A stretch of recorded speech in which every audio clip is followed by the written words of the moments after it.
Hi, everyone, and welcome to episode 276 of our Tick Bootcamp podcast. The title of today's interview is Epitome of Loyalty, an interview with Nicoleta Forbes. My name is Richard Johannesson. And I'm Matt Sabatello. Folks, one of the things we've learned through our 276 interviews on our Tick Bootcamp podcast is that loyalty is a vital characteristic for healing on a Lyme disease journey. And this woman is the epitome of loyalty. She was loyal to her husband despite him being very sick just before they had gotten married. She stayed focused on his treatment to the point where she didn't even begin treating herself when she was diagnosed with Lyme disease. She stayed loyal to the importance of people honoring her husband's journey and didn't even share with anyone that she was sick from Lyme disease until she actually did our podcast. And she's been very loyal to her treatment journey. So folks, without further ado, I'm really excited to introduce to you the epitome of loyalty, Nicoleta Forbes. Hey, Nicoleta Forbes from St. Petersburg, Florida. Welcome to the Tick Bootcamp podcast. Hi. So Nicoleta, talk to us about what you do in St. Petersburg. I am a full-time realtor. So I sling houses. All right. So that's really cool. So you're a southeastern gal. So you're on the same coast as us, but you're on the most southern part of the U.S. And talk to us about what the weather is like in Florida today. Beautiful. It's always beautiful. So fun fact, St. Petersburg is known as Sunshine City because we have had the most sunny days consecutively. So. All right. And I guess that's really a good environment in which to sling houses, right? People are going to be much more excited about buying a house if they're walking into it with their nice realtor on a beautiful sunny day. Correct. Yes. It makes everyone happy. The palm trees, the water, the sunshine, everyone tends to be in a better mood. Yeah. Selling houses in the happiest place in the world must be a nice thing, Nicoleta. So talk to us about where you grew up, where you're from, and what was it like growing up wherever you grew up? Yeah. So I was actually born in Romania. I was 2 when my parents came over. Actually, my dad came over first. And my mom was actually pregnant with me when my dad fled Romania, because at the time it was communist. And at the age of 2, my mom came over with my sister and we moved to Detroit, Michigan. From there, we ended up in Arkansas, Hot Springs, Arkansas. And from there, I went to high school, college there. And then I had a position with a department store and I moved to, or a retailer, I should say. And I moved to Atlanta with them. Worked there for about a month and then decided to get into real estate. And that's where I met my husband. Lived in Atlanta for a while and then ended up in Florida. All right. So you've been all over the U.S., right? Yeah, a little bit. Yeah.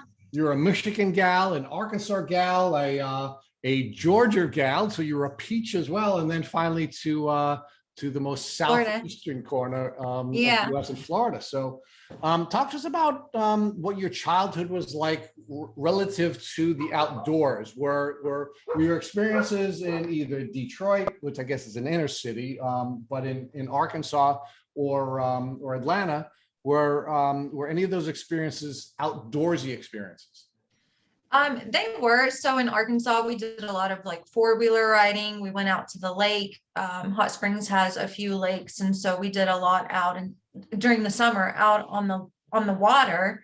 I remember as a kid, we would play outside, obviously, right? It was a different time then. We didn't sit on our phones like my niece does now. I actually played outside, rode my bike, etc.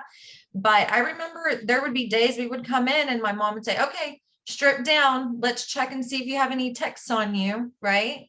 And of course, every now and then we'd find some, and we would just take them off, kill them, throw them out, and that was it. So we did do a lot outdoors, and it's funny because now thinking back, I'm like, oh, mom did used to check us for ticks, but nobody really knew that you're supposed to check the ticks if there's anything going on with them, right? And that was pretty much my whole childhood. I remember that.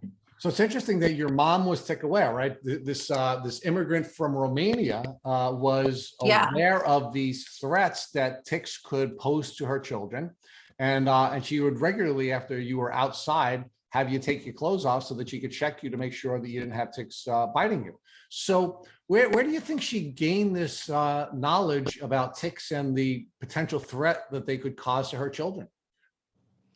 I honestly, I don't know. And I don't know that she knew the extent of the threat that the ticks, carried, right?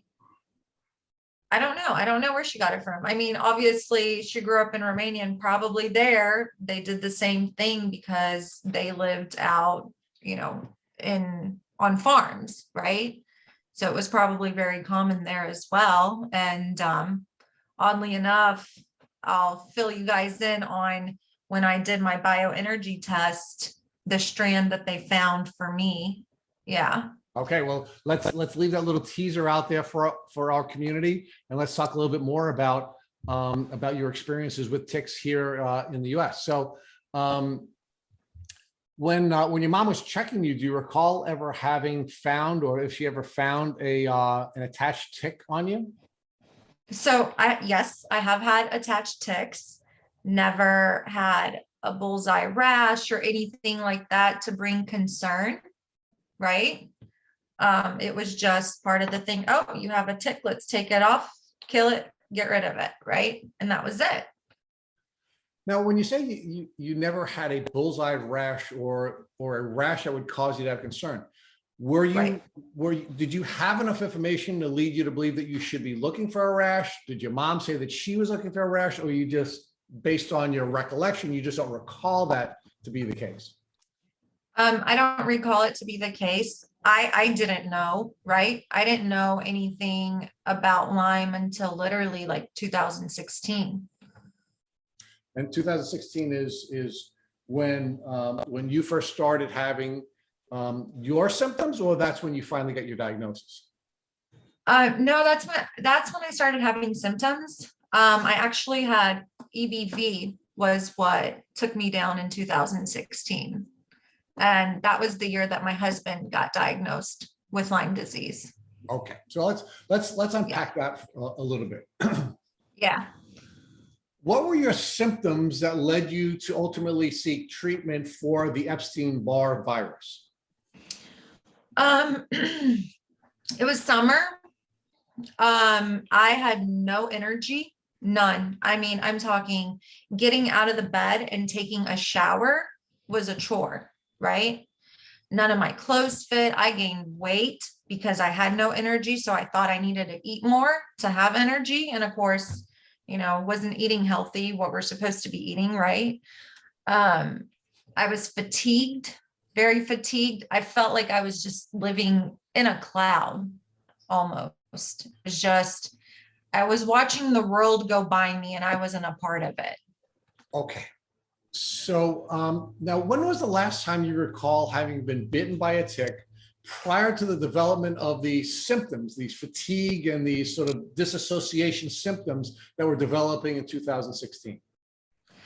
To be honest, I don't really remember ever being bitten besides those times as a child.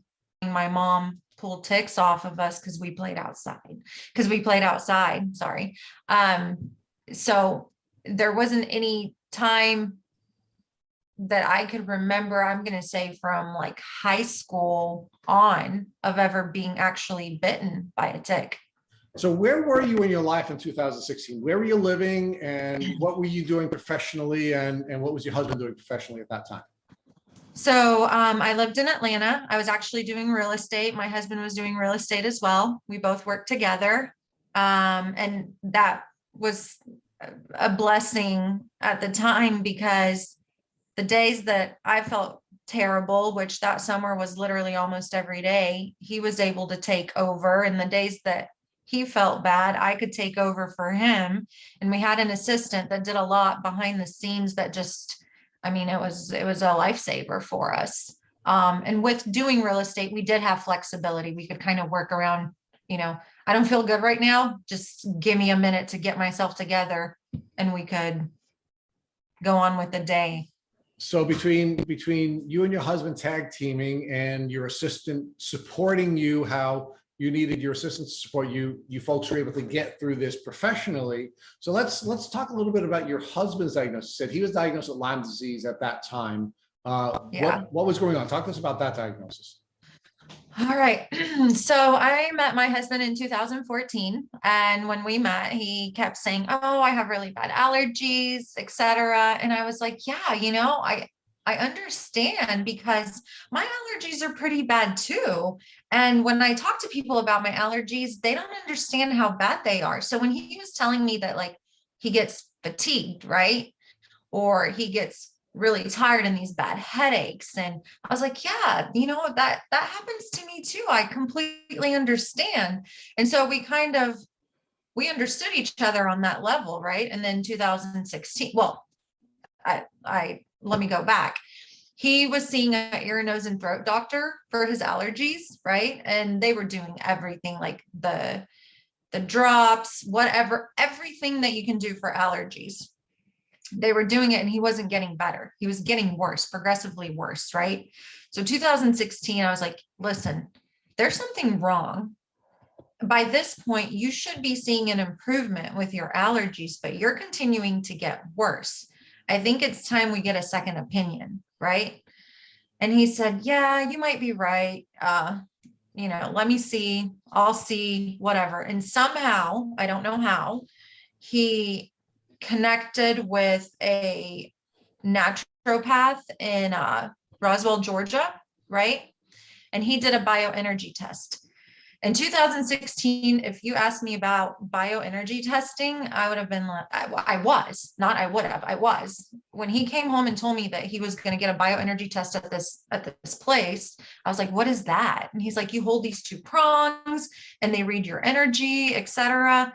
And I was like, what kind of quack shit is this? Like, what are you talking about? Right. And so I was like, okay, whatever. He did his testing. And of course they don't tell you have Lyme disease, right? But they will tell you what they are reading, and Borrelia, right, is one of them. And so I start researching and I'm like, what is this? And then I read and I'm like, oh my God, this is linked to Lyme disease. What is Lyme disease? So then I started going down this rabbit hole, right? Now I forgot where I was going with this. But anyways, so Nicoleta, so let me ask you this. Well, you said yeah. that you and your husband were having these parallel symptoms, right? So Mhm. now as your husband is going through this diagnostic journey, and he discovers, at least through the energy testing, that he may be Right. suffering from Lyme disease, did it occur to you that perhaps you were likewise suffering from Lyme disease? No. And he was like, do you want to do this? And I was like, I don't know that I trust it yet. I was like, okay, we have an answer for you. That's great. But I don't know if I trust it yet. Like I said, to me, it was like, what quackery is this? That's how I felt about it at the time. Right. And then the summer when I was feeling really bad, I was like, you know what? Maybe I should try it. It got to a point where I got desperate. And in that moment of desperation, I was like, let me go ahead, let's get an appointment and let me see what they say about me. And so I did the testing, and EBV was one of the things that popped up as being the more significant, right? So that's all I focused on. Didn't even read the rest of what was going on with me. And 2018, I got another bioenergy test. And that's when I was like, oh my gosh, I need to go back and read the one from 2016 to see if they match up. And sure enough, they did. So I did have it the whole time. I just was living in my own world and I never put two and two together. So were you treating the Epstein-Barr virus in any way during that 2-year window before you went back for your second energy test? Yeah. I did a lot of supplements, antivirals. We did it was called the Hocket. So it was a ozone therapy machine, right? Loved it. Loved it. And then that was kind of the extent of what I did for my Epstein-Barr. Yeah. Now, were you treating with the same doctor who had given you the energy test for your Epstein-Barr, or did you treat somewhere else? No, it was the same. It was the same doctor. Yeah. Now, when you were treating with the doctor for the Epstein-Barr diagnosis, did the doctor ever say to you, hey, Lyme disease is immunosuppressive. You have Lyme disease. And although the more serious presentation is the Epstein-Barr, it is the result of the immunosuppression from the Lyme, and we need to treat the Lyme as well. So when I went back for my second test, that was kind of when it came up, right? That's when I start, because they technically never would give you a diagnosis. They wouldn't say you have Lyme disease. They wouldn't. Epstein-Barr virus, it was a virus, right? So that was a little bit different than saying you had a disease. So at that point, I kind of asked questions, right? And I was like, there's something off. So the second time was when we got into Lyme with me. Now, what happened during that 2-year window where you had the undisclosed diagnosis and then you finally got your diagnosis? Were you getting better? Were you getting worse? Were your symptoms staying the same? What was happening during that 2-year window? I did get better. So when I started doing the supplements and the Hocket, I was seeing improvement. So once I got to a little part and then plateaued kind of, right? It was improvement and then a plateau. And when I got to that plateau, I was feeling good enough, right? So I was continuing to work, etc., and it was fine. And then 2018, I don't even know what it was, but I was like, well, let me get tested again. And at that point, I was like, okay. So what was going on with your husband in that 2016 to 2018 window? Meaning, how were his symptoms developing and how was he treated? So at that point, we were both doing the same things, obviously different supplements, right? We weren't on the same supplement. We each had our own protocol that we were doing, but he was doing supplements. He was doing the Hocket. He was doing the Rife machine. And then what else was he doing at that clinic? I think that was kind of the extent of it. He went on a very strict diet, right? Just to help with eliminating an inflammation. And that was kind of the extent of what he did during that two-year period. And he was maintaining, but 2018, it's so weird. All of it is just it's crazy. But 2018, there was a point where he was just like, I'm not getting better. I mean, I'm maintaining, but I'm not getting better. And that's when we decided to move to Florida in 2018. Well, we had planned to move eventually, right? But 2018, I think it was June, he was like, that's it. He woke up one day and he said, we're moving. I need to get better and I need to be near the water. And now I read all these articles about how the water is a healing element, right? And I was like, oh, that's pretty funny. We ended up by the water. So I've turned a little bit into a, I don't want to say hippie, but a hippie, right? But that's super common. I mean, I started off very traditional and Western, and now I'm at the point where I'm viewed as a hippie by many people I work with and many of my friends, because it's what helps us. It helps us get better. And that's ultimately what we're looking for, is we want to feel better. And if those natural modalities help us, then hey, we're going to do them, right? I mean, that's the approach I think all of us take. So Nick, talk to us about the Hocket ozone machine, because I don't think we ever heard of that particular machine before. So obviously you used it, your husband used it. Give us an idea of what that machine is like and how it helped you even before you got diagnosed with Lyme with your EBV diagnosis. Yeah, so it's a capsule and you sit in it and it literally pushes ozone into your pores. So it's kind of like doing the hyperbaric chamber. It's very similar to that. And how do you feel when you do it? So it's sort of like hyperbaric oxygen therapy. So you're getting into a chamber. It's airtight, I guess, right? So it's sort of this insulated chamber. So your whole body is in a capsule except for your head. And then they give you oxygen while you're doing it. And it gets hot in there and wet feeling. Well, it was probably my sweat because it gets really hot. It's like a combination of sauna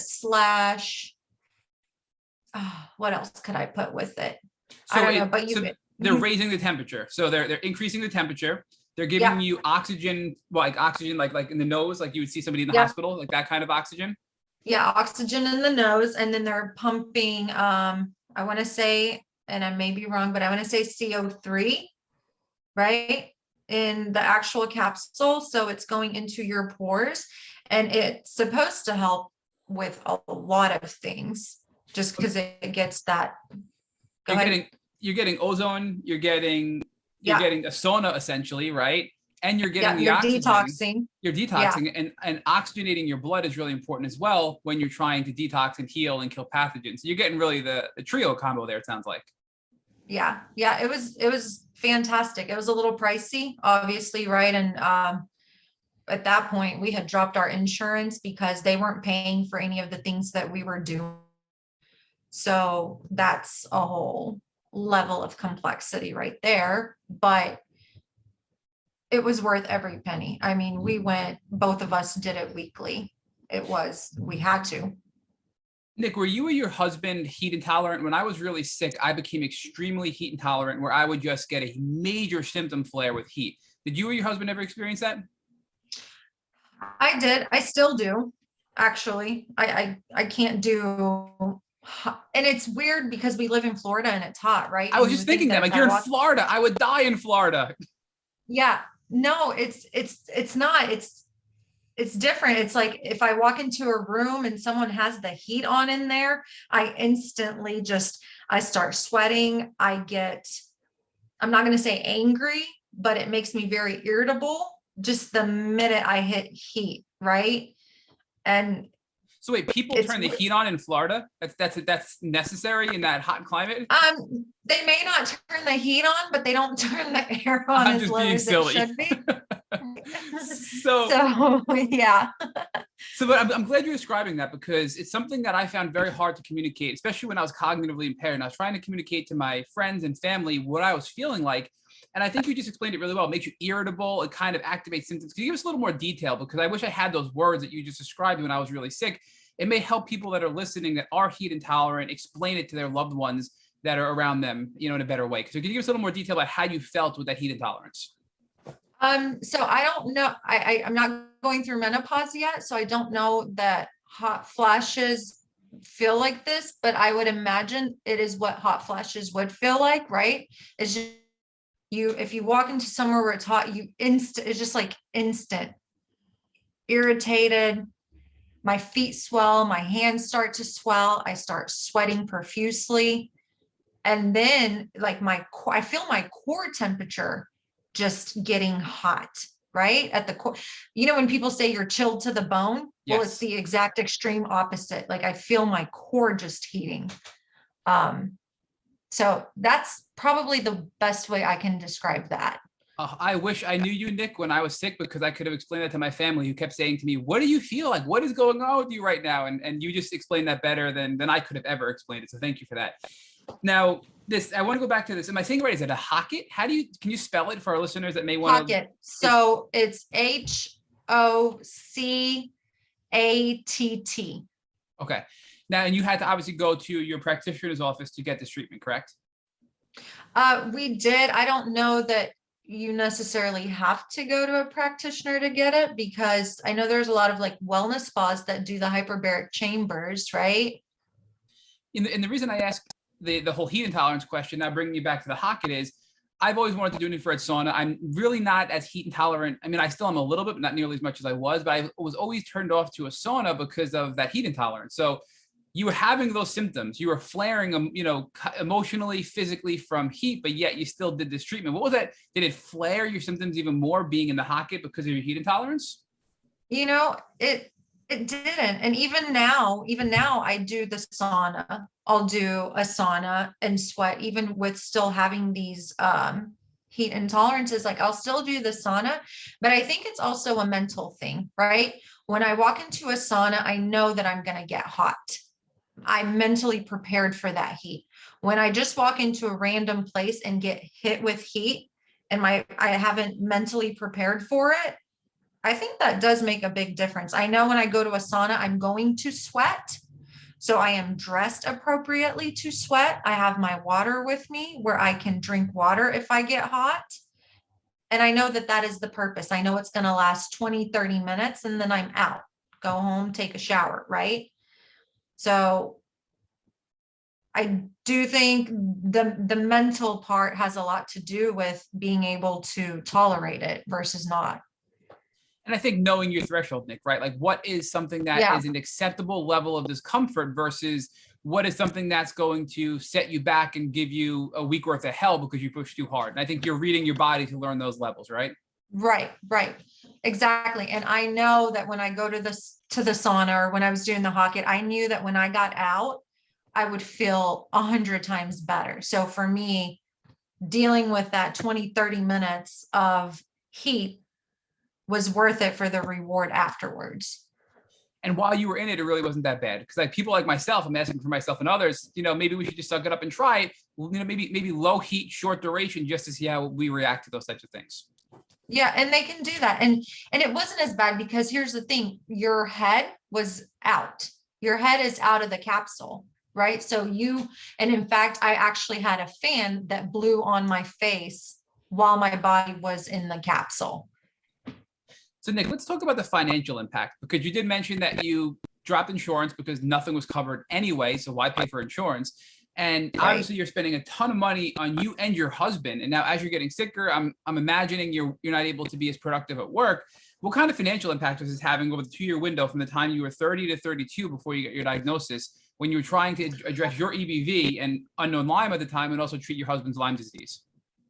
So at that time, it was tough because it was a lot of money, but we were both still working at that point. So we were still making money. So it was okay. Right. We were like, oh, we're not going out to eat as much anymore, which we couldn't anyways, though, because we were both trying to get better. Right. I still would go to eat. I got to give it to my husband. He was so disciplined. Whatever they told him to do, he did. I don't think I have ever met or will ever meet anyone as disciplined as him. So he was really good about that. So during that time period, the financial part, it hurt because we were like, oh, we are spending a lot of money, but we were still making money. So it was okay. After we moved to Florida in 2018, my husband quit doing those treatments that he was doing, right, while we were in Georgia, and his Lyme spiraled out of control. And so 2019, the end of 2018 and the beginning of 2019, I quit working. Luckily, we had money saved up, but I quit working. Obviously, he was working. I was taking care of him while trying to take care of myself. We went through our savings. We ended up having to sell our house in Atlanta to be able to pay to take care of him because he got so sick. He almost passed away. My husband is 6'3" and he dropped down to 135 pounds at one point. So sorry. Yeah. It's part of our journey. So we're here. He's here. So, right. But I was at home, I was taking care of him. And at that point, that's when we felt it. At one point, my sister set up a GoFundMe account for us. And we had people that donated. And so that helped us through a few months. And then he started to get a little bit better towards the end of 2019. So I started working again. And slowly we dug ourselves out of that hole again. So Nick, we're going to come back to your diagnosis and what you did initially to treat once you got your Lyme diagnosis in 2018 when you were 32. But I do want to ask a question because it's related to what we're talking about now. It's super uncommon for marriages and relationships to last when somebody gets chronic Lyme. We've had a few, but out of 275 plus podcast episodes, it's extremely rare. Here you are, your husband nearly passed from Lyme disease. you were extremely debilitated from Lyme disease. We know there's a severe physical and emotional tolls that are taken on the human body from chronic Lyme disease, yet you managed to get through it and you're still together. So give us an idea of what that was like, the struggles you had to go through and how you overcame them to maintain a successful romantic relationship throughout all of this on both sides. I mean, you know, it wasn't easy, but he's my person. So, you know, but I think you're being a little humble here. There has to be more, right? Because again, with an illness like this, it's just really, really hard to get through. I mean, there's so many emotional components, and I feel like you have to be super communicative with your partner. You have to really do certain things to be able to get through it. To give us an idea of what it was like, some of the struggles you had and some of the things you did to get through them and have a stronger relationship because of it. Yeah, I mean, communication was definitely super important, right? So I remember actually we were walking downtown at one point when he probably at one of his lowest points. We were walking downtown, and I remember this, you know, that year was such a blur because it was traumatic. We had to do therapy afterwards. But this, I remember we were walking and we were in front of Craft Cafe downtown St. Pete, which is a fantastic gluten-free little spot. But we were walking and he just looked at me, you know, and tears started to roll down his face. And he was like, am I ever going to get better? And it broke my heart, but I was like, yeah, you're going to get better. We're going to get through this. You know, we're in this together. And that phrase, we're in this together, we were using before COVID. So when I say that phrase and when people say that phrase with COVID, I'm like, they don't know what we're in this together really means, right? To me, it has a completely different meaning.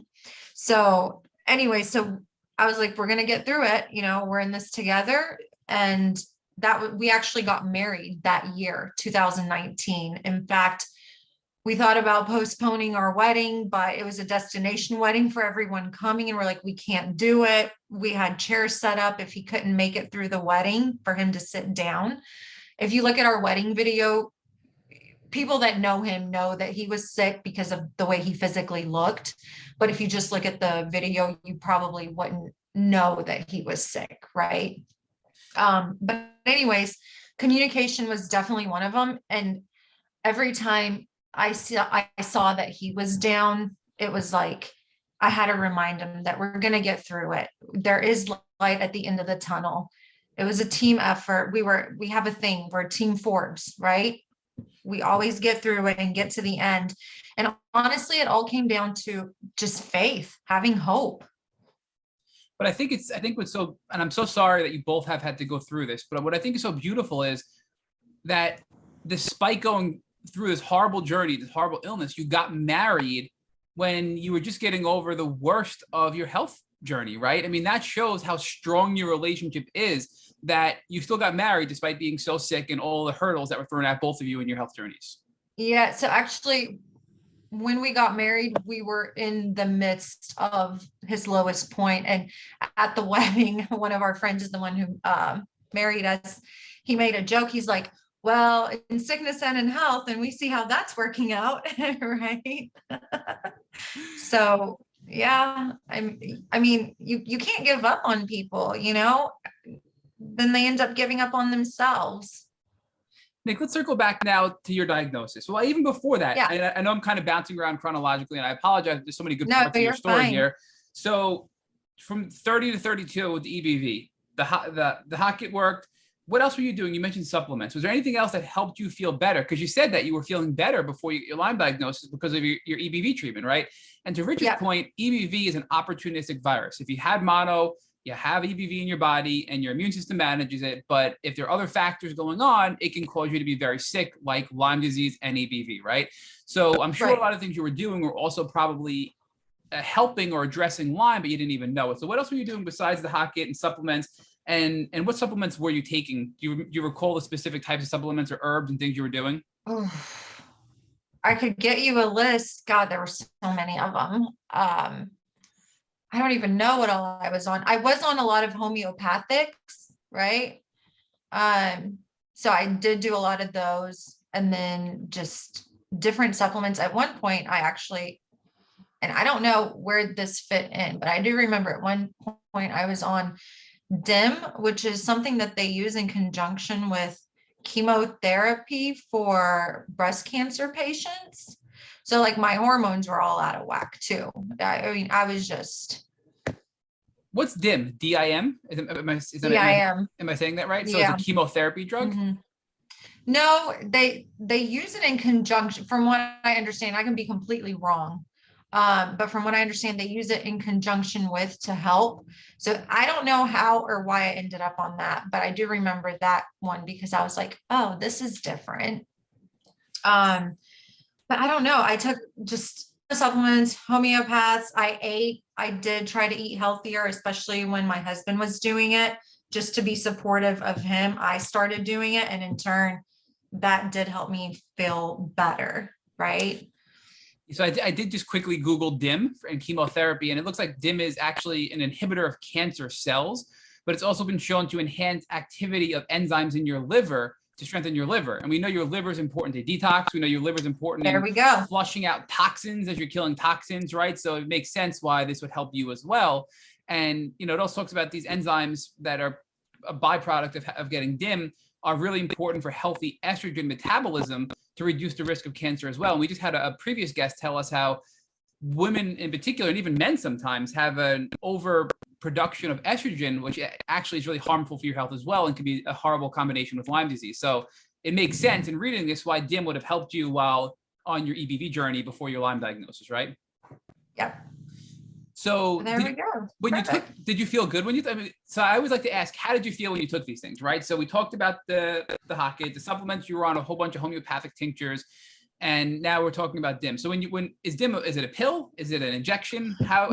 So I don't know how they offer all the different forms they offer it in, but I took it in a liquid form. And was it something you noticed, something like a short-term impact, or was it something that really didn't have an impact on you and it was just more of a gradual effect? More of a gradual. And I will say that was probably the thing that I had the hardest time with, because everything that we did was very gradual. Nothing was overnight, right? It was weeks and weeks of having to do these things to, honestly, at the time, I didn't even, what I know while you're doing it, you don't even realize you feel better. When you notice that you felt better was the day you don't do it, right? And you feel like crap. And then you're like, oh, I really need to do that stuff because I can tell a difference between when I am and when I'm not doing it.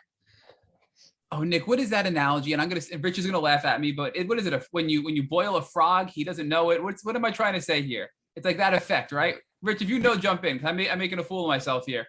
Do you know what I'm trying to say, Nick? I don't. But all right. Well, what I'm trying to say is, there's an analogy that I'm clearly butchering so bad that you're not sure what I'm talking about. It's such a gradual effect that as you're starting to get better little by little, you don't realize the improvements you make until you have a bad day, is what I'm trying to say, right? So yeah. I think that's kind of where you were. It was so slow that you couldn't appreciate your gains because it was such a slow progression of improvement, you're saying? Yep. Okay. Absolutely.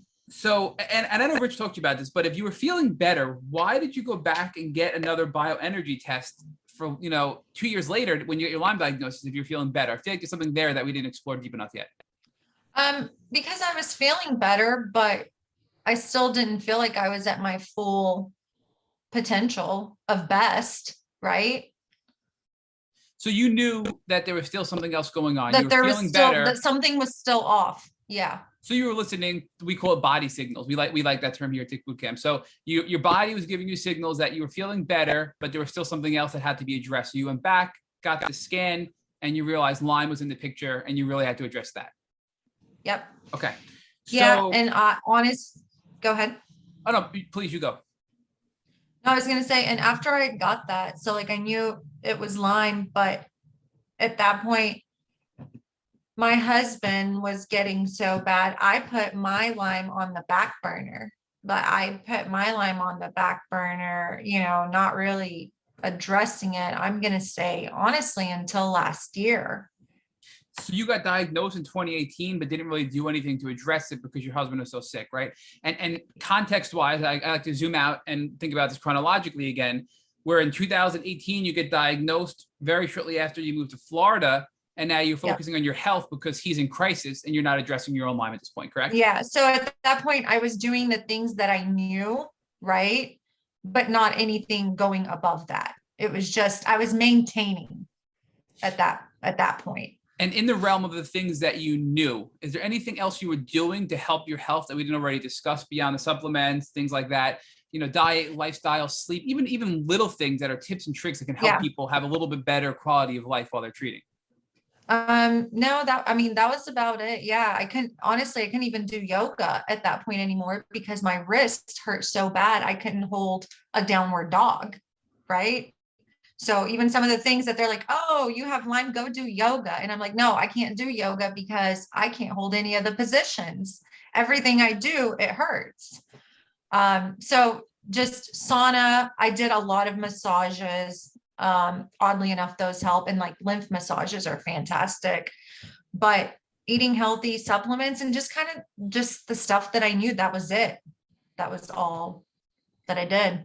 So walk us through. So now you're in Florida, you're putting your treatment on hold. What were you doing with your husband to treat his declining and alarming progression of Lyme disease? Oh, all right. So we did supplements, right? Obviously. We did ozone therapy. So like IV ozone therapy.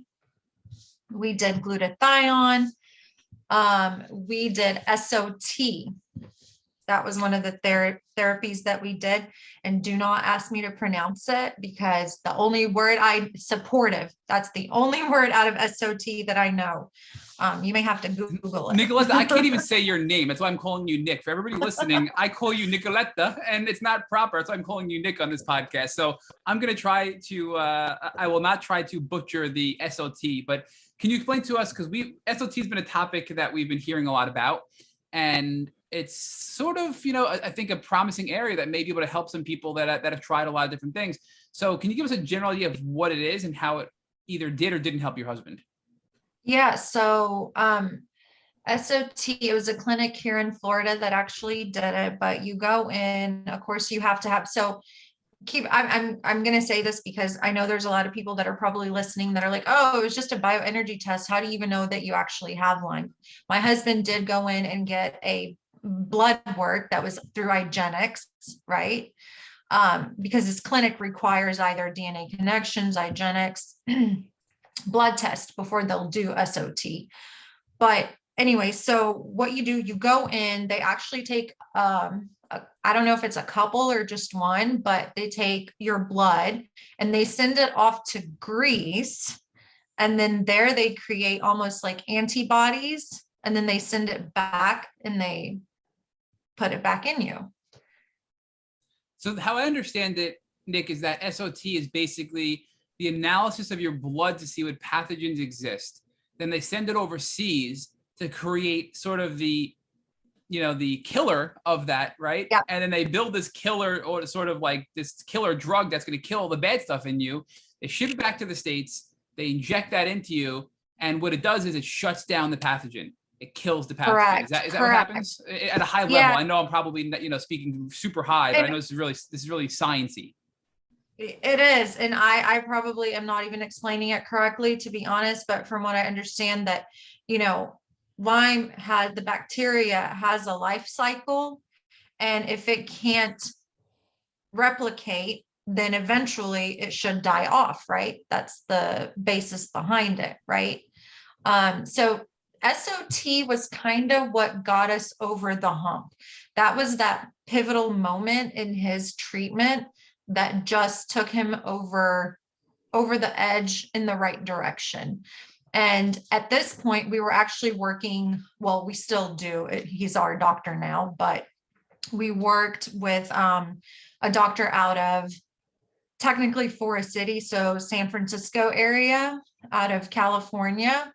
And the way we met, it was fantastic. But he had Lyme disease, his wife had Lyme, and their son had Lyme. So he became a Lyme specialist. He's an MD, and he became a Lyme specialist. And he's been a godsend, but anyways, he was like, oh, you want to try SOT? Let's try it. You know, everything that we wanted to try and do, he was like, okay, well, you know, you can do it with that clinic. He worked in conjunction with whatever clinic we were working with to do some of these things. Yeah. So I just wanted, so your husband was declining, and SOT is what rebounded him and really rubber banded him forward in the right direction to start feeling better. Is that, so you think, do you believe that SOT was a powerful and a worthwhile treatment for your husband? I think it was, yeah, because it gave him that glimpse of hope that things can get better, right? And while SOT can be a little bit pricey, there's no number you can put on someone having hope that they're going to get better, right? And to allow them to continue to fight every day. So he did SOT, and after SOT, he did Lyme, which he did through a nebulizer. I'm gonna let you Google Lyme. Okay, so for everybody listening, before we get to Lyme, I want to talk about, so SOT, if people want to learn more, they can just Google SOT and Lyme. But I'm going to try to say it, and I'm sorry in advance, supportive oligonucleotide therapy is what I believe it is. And if I said it wrong, I'm sorry, but if you try to Google that, SOT and Lyme, you're going to get a ton of information. And I know in Florida, one of the clinics we hear a lot about, or the, you know, these treatment centers, is the Genesis Center. Is that what you were treating, or are you comfortable sharing with us where you were treating in Florida? You know what? I don't know the name of it off the top of my head. Hold on, I can tell you. It was in Sarasota. I will tell you what the name of it is. And what I find really interesting is you had a team of doctors, Nick, right? So you were coordinating with a doctor, it sounds like in California, who was helping you get treatment in Florida. And then you had a team of doctors in Florida that were collaborating with him. And collectively, you had all this Dr. House style team working on you and your husband, it sounds like. I mean, yes. And even our therapist, like our doctor actually connected us to a therapist that she actually had Lyme disease. So it's just the whole thing coming together was just, I mean, it was amazing. But it was Florida Integrative Medical Center. That's who we were working with. I'm sorry, who was it? It was the Florida Integrative Medical Center. Gotcha. Thank you. So Lyme is a nebulizer treatment, you said. So something you inhale, I think is what that means, right? So something sort of like you put over and you breathe in some sort of substance, right? Is that what that means? Yep. Okay. Correct. And not to get too sciencey, because I'm not a scientist and I know you're not as well, what is the idea behind it? Is it supposed to kill the Lyme? Is it supposed to boost the immune system? What's the theory behind Lyme? Because we really haven't heard much about that on this podcast. So it's supposed to get rid of it. And was this by the doctor in California? Whose idea was it, and who brought this up for you? He had mentioned that there was a product out there that, you know, some people wanted to use, some people didn't. And the way you do it, the way that we had to do it was you pay a donation for it. It was an expensive donation. And then that's how we got it. You could, I don't know if you still can, but when we did it, there was a website you could go to and order it. So essentially, you're not buying the therapy, you're making a donation, and then you're gifted the treatment. Is that the idea? I guess, maybe. I'm not sure. Okay. And as we're talking, I'm Googling this, Nick. So if people want to learn more about Lyme, it's the best way to find it on a search engine is Lyme-N. So I was trying Lyme N, one word, Lyme N as a separate letter. Sorry, I should have told you that. Yeah, it's Lyme-N. Yep. So Lyme-N, and there's a lot of information out there about it. And there's a lot of people that have had success with it as well. So there's limited information about what's in it, but I'm sure if you do contact these people online, you can get more information. And it's a inhaled treatment that has really helped a lot of people turn around their healing journey. So, all right, so let's talk about this. So now your husband is finally getting better. He's using SOT, starts to bounce back. He's getting Lyme-N. He's getting his life back little by little. When do you start to say, hey, I'm still really sick and I have to focus on my health now that we're finally getting my husband out of his crisis? Last year, because I had to start working. So, you know, I do the things that I knew to do. I was doing those, and now I'm finally getting to a point where I can start doing all the extra things again, right? So I don't know if SOT is going to be if I'm going to do SOT, to be honest. Not because I don't believe in it, but I'm just like terrified of the whole needle, the blood, just all of that. So I am trying to take a more natural approach to it. And my Lyme, one of the things I think that really throws people off is that they think that if someone has Lyme, every person's diagnosis and symptoms, etc., should look the same. And it doesn't. No two people have the same experience with Lyme. They can have similar experiences, right? But there's different levels of it and different experiences with it. So my experience is completely different than what my husband's experience was. In fact, most of our friends, a lot of my family doesn't even know that I have Lyme. This is the first time anyone who listens to this that knows me, this is probably where they'll find out for the first time that I have Lyme. And I never really said anything because I never wanted to take away from my husband's experience. I never wanted anyone to discredit what Lyme could do to you because they look at me and I look normal and I function and I work still, right? Where he almost passed away from it. But I understand that. And it's a spectrum. Some people can have, Lyme and have symptoms like joint pain and get on with their life, but still have pain and symptoms that are correlated to untreated or late stage Lyme. Other people can be completely debilitated and possibly lose their lives, like your husband. And that's the two ends of the spectrum.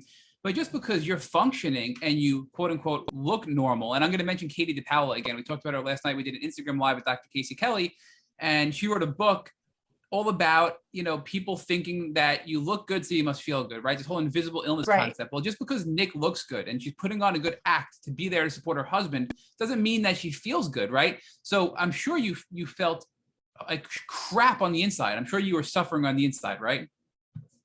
Oh yeah. I mean, I still do. People ask, how are you doing? And my response every day is, I'm tired.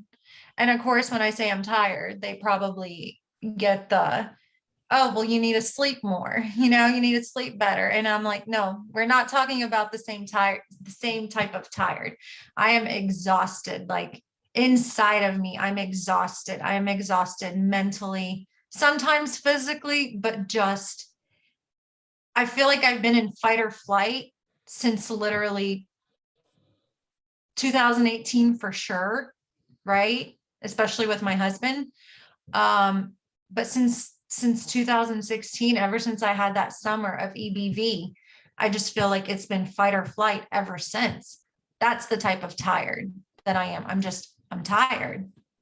Nick, I wonder, and I'm sorry if this is too personal, please just tell us, but this discussion gets brought up a lot privately to us in DMs and messages we get. Do you believe that Lyme disease can be sexually transmitted and that either you or your husband gave it to the other partner? I do believe that.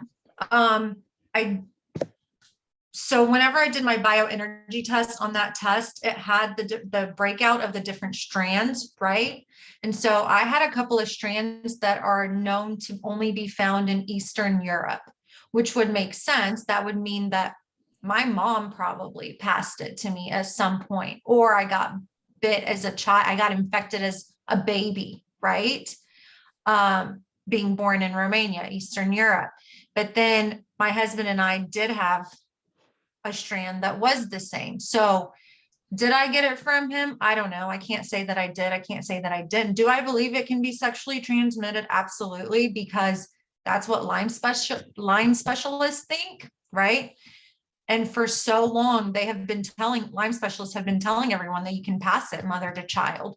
And it wasn't until, if I'm not mistaken, 2021 that the CDC finally updated their website that you can pass it mother to child. So I'm like, the CDC is so far behind on what is actually going on with Lyme.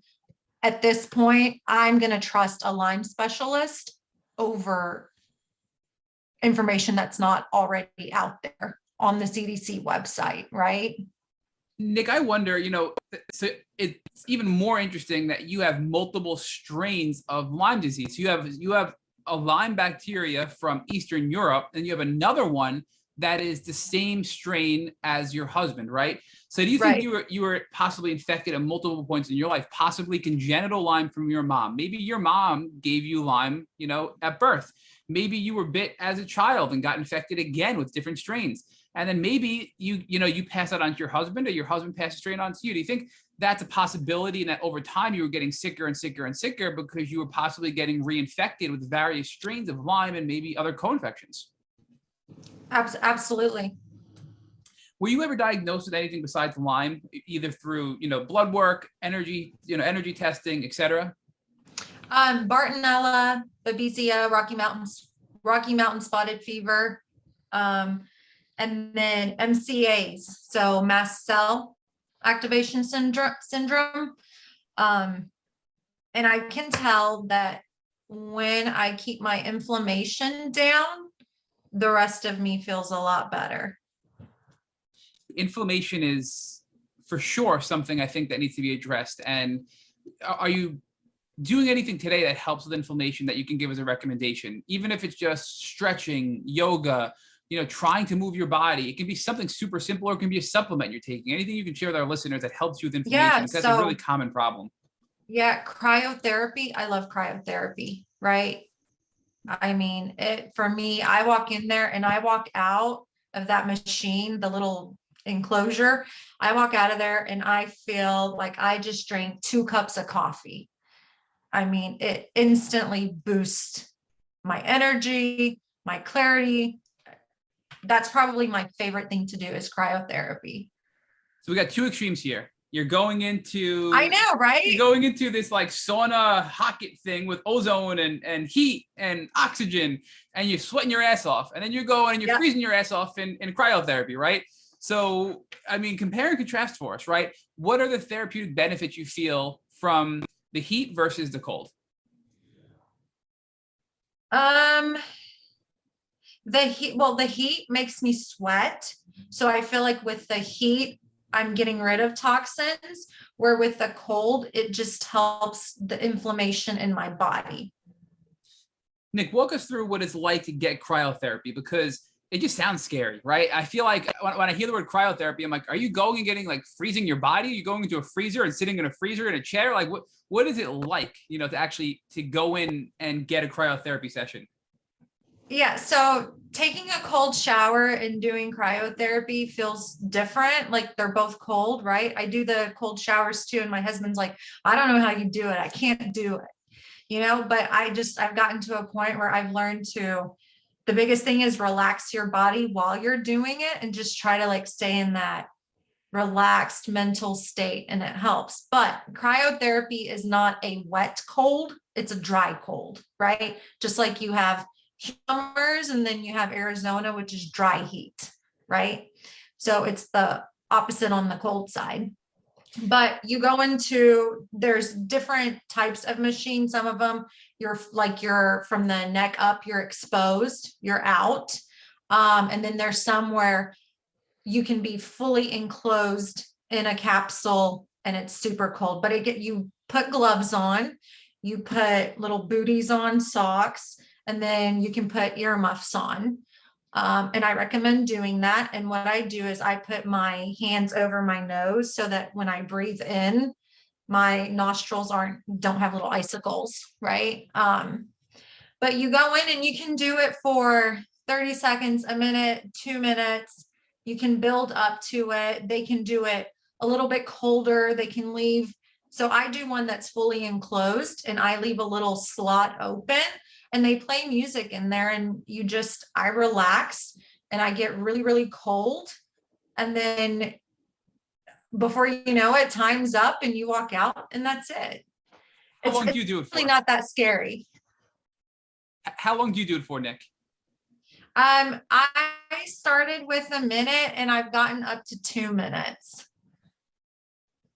And to make it a little bit more enticing, because the thought of freezing sounds horrible, what benefits do you see pretty short term after doing cryotherapy? For me, it sounds like, I've heard it decreases inflammation and therefore you're going to get pain relief and other symptom relief. But for you and your symptoms, how does it help you when you walk out of that cryo chamber? So for example, if I know I'm going to have a busy day and I'm feeling a little foggy or a little tired, fatigued, I can go do cryotherapy and I get my boost of energy that I need for the day. Does it help you from a pain standpoint as well and inflammation, or for you, is it heavy, just the brain fog and the energy? So honestly, I've never paid attention to the pain. I do it more so for clarity of the mind, right? Just to have clarity and that fogginess. Yeah. Now, I know you mentioned that Rife was in the picture as well for both you and your husband. So walk us through if Rife was something that was helpful for you or not so much.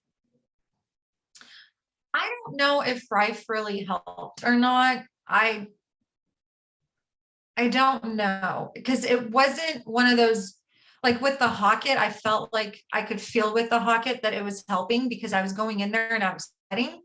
So I could feel my body doing something. But with the Rife, you just sit in a room with a light, right? So I can't say that it helped and I can't say that it didn't. I don't know. Did we miss anything that you've done to help with Lyme disease and all of the problems you're having with your health over the last year that you've been able to focus on your health now? I don't think so. Glutathione is a big one. I'm a big fan of glutathione. And then, there's so many little things that I didn't even realize, like Tylenol, for example, right? We quit taking Tylenol. We no longer do Tylenol. We do ibuprofen instead. Why did you make that change? Because Tylenol affects your glutathione levels. And glutathione is your body's natural antiviral, right? So wait, Tylenol decreases the natural production of glutathione in your body? From what I understand, here's the thing. I'm not a doctor, right? I'm not a doctor, but just from what I understand. So we quit taking Tylenol. And ibuprofen is a anti-inflammatory and probably work just as well, if not better than Tylenol, but it's not having a negative impact on your glutathione levels to help you overcome chronic Lyme, right? Correct, right? Like you're trying to fight something, you're trying to fight a virus or a bacteria, but then you're taking Tylenol, which does the complete opposite of what just the whole thing. Yeah. Well, the reason I ask this is so many of us have been through this journey and we get prescription medication to help with symptom relief. That's not really getting to the core of the problem, which look, sometimes we need to do things to get symptom relief while we're going through the journey. And that's valid and real. And I've done that and I'm doing that. Right. But I think when you start to be more knowledgeable, some of these things you're doing that are pharmaceuticals or even non-pharmaceuticals could be over the counter, right? Things like Tylenol, they can be having a consequence or a byproduct on your health that you're not even aware of that can be making your healing journey more difficult. And there could be an alternative that's not having that negative effect on your body. And there's so many things like that. I'm glad you brought that up because it's important to think like that, right? I mean, our gut health is huge. We're taking a ton of pills, a ton of medicine from, pharmaceuticals. Eventually it's going to take a toll on your gut. So you can counter that by doing some gut supplements. You can counter that by doing more natural alternatives that can have the same, results to help you with your symptoms. So I think that's a really important concept to weigh the pro and con of a therapy, whether it's for a real treatment or a symptom relief tool, right? I mean, that's where I'm coming from with this. Yeah, absolutely. So you didn't do Lyme N and you didn't do SOT, but it sounds like you're thinking about SOT, Nick, right? I'm not thinking about SOT. I probably will look into Lyme N. That I probably will do. Yeah. But so the doctor that we have, he is very big on, you have to treat, there is a hierarchy to treatment, right? If you have mast cell or mold toxicity and your body is in a state of inflammation, you're not going to get better no matter what you do. So he treats in different levels, like he peels the onion, right? You got to go through the layers. And so Lyme N is going to be one of my last layers. So So this is the order of operations concept that we've talked about in this podcast, Correct. where you have to do things in order. And sometimes if you do something out of order, you have to come back to it because your body wasn't ready or couldn't get the optimal benefit because something else was preventing you from receiving that benefit of that treatment, is what you're saying, right? Correct. So correct. how do you plan on, with your current doctor, addressing the mast cell activation syndrome, the inflammation, and it sounds like possible mycotoxin or mold exposure that you mentioned as well? What are you doing to look at those things now? Yeah, I'm okay on the mold toxicity, so I'm lucky with that. But a lot of people do have it, and here's the sad part: a lot of people have it and don't even realize that they have it, right? Well, a lot of these things, a lot of people have it and they don't realize that they have it. They just know something's wrong. But mast cell, to get that under control, it's a very, very, very strict low histamine diet. No fermented foods, none of that, no leftovers. No kombucha? No kombucha. Mm-mm. No, it is so hard. And here's the thing. I have tried to do this diet so many times and I fail because it is just so tough. And that's why when I say my husband is the most disciplined person, he is. He's done this diet a couple of times and you do it for like as long as you need to until your markers regarding your inflammation and until they show what they're supposed to show, right? So that I'm sure there's pharmaceuticals that could help with inflammation, but I am taking a natural approach to my journey. And natural, I mean, has worked wonders in my journey. And I've done both. I've done Western and Eastern, and I've done pharmaceutical, and I've done natural. And, you know, both have had a benefit in my healing journey. But at the present state I'm in, I'm with you. I'm doing a natural approach, right? But for the MCAS, besides diet, are you doing anything else to address the inflammation to get your body ready to move on to Lyme treatment after this? Just the things that I have been doing, like detoxing, lymphatic massages, making sure my lymph system is moving, and then like cryotherapy and then supplements. But just all of these things I just described. That's a lot. Just all the things that are a full-time job within them, within those things. Yeah. So looking forward, what are you thinking once you get past this and your doctor advises you that your MCAS levels are at a good place and we want to move forward now and start to, hit the Lyme again? But I mean, you hit the Lyme in many ways already doing other things, but you're really focusing on MCAS now. When you want to go hit the Lyme again, what are your thoughts? Have you thought about it, or is it too soon to really make any kind of guesses as to what you're going to do? Because Lyme N sounds interesting. SOT sounds interesting. You could possibly go the antibiotic route. You could go, there's so many options you have, right? Yeah. I definitely don't want to do the antibiotic route for sure. Just because, my husband did it at the very beginning and it helps. But to me, I feel like if you have chronic Lyme, if you don't catch it soon enough, the antibiotics just piss off those little Lyme bugs, right?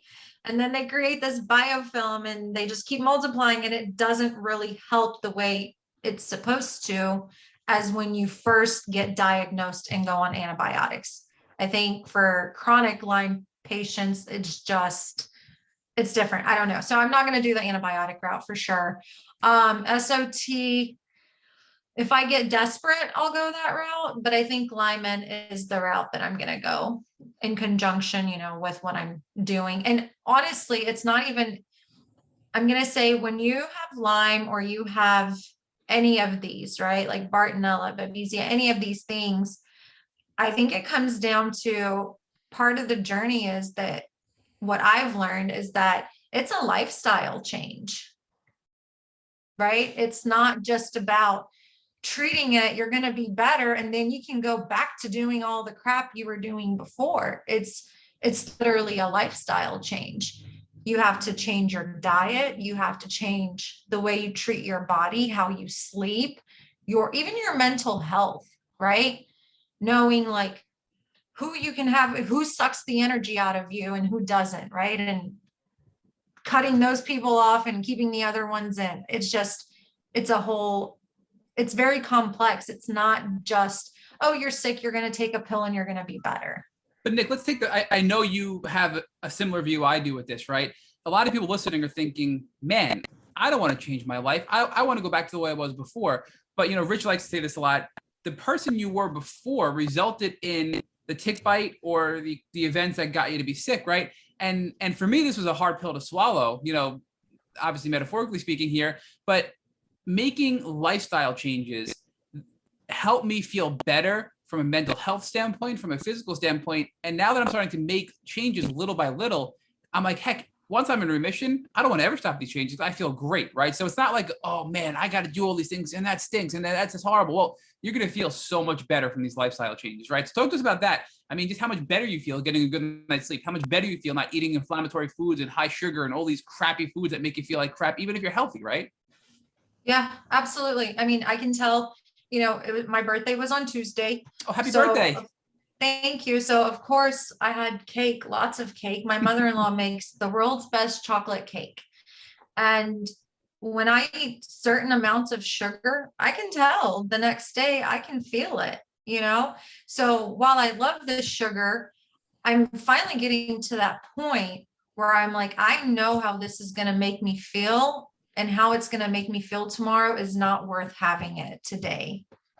So my final question, I know Rich is getting anxious to come back in here and talk to you, but I have to ask, because your husband's journey is so intermingled with yours, how is your husband doing today?